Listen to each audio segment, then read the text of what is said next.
여러분 안녕하십니까? 검사 건수가 줄었던 성탄절 연휴의 효과가 사라지고 추가 확진자는 하루 만에 다시 1,000명대로 증가했습니다. 특히 오늘 발표된 하루 사망자 수는 40명, 역대 최대치입니다.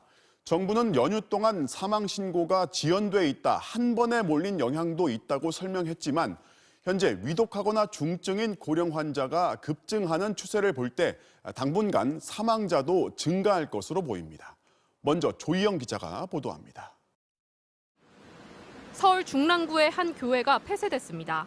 지난 27일 교인 6명이 확진된 이후 지금까지 20명이 양성 판정을 받았는데 역학조사 결과 성탄절 연휴 동안 비대면 예배 수칙을 어기고 대면 모임을 가진 것으로 드러났습니다. 교인이 약 5명이 거주하며 함께 숙식을 했고 12월 24일, 25일에는 30여 명이 지하 1층에서 다과를 포함한 소모임을 가졌던 것으로 확인되었습니다. 인천 부평구 교회와 충북 청주시 목회자 모임 등 종교시설을 비롯해 요양병원과 물류센터를 중심으로 집단 감염이 이어지면서 잠시 주춤했던 신규 확진자는 1,046명으로 다시 1,000명대로 올라섰습니다. 신규 사망자는 40명으로 지난 1월 국내 코로나19 발병 이후 최대 규모를 기록했습니다.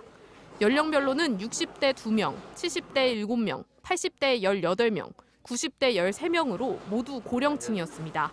또 전체 누적 사망자의 약 40%가 이번 달에 발생했습니다. 방역당국은 성탄절 연휴 기간 동안 사망 신고가 지연된 영향이 있었다면서도 최근 요양시설 집단 감염을 사망자 증가의 원인으로 분석했습니다. 유행 규모가 커지면 취약시설인 요양병원, 요양시설 등으로 이어져서 거동이 어려운 고령자분들의 인명피해가 시차를 두고 조금은 늦게 나타나고 있습니다.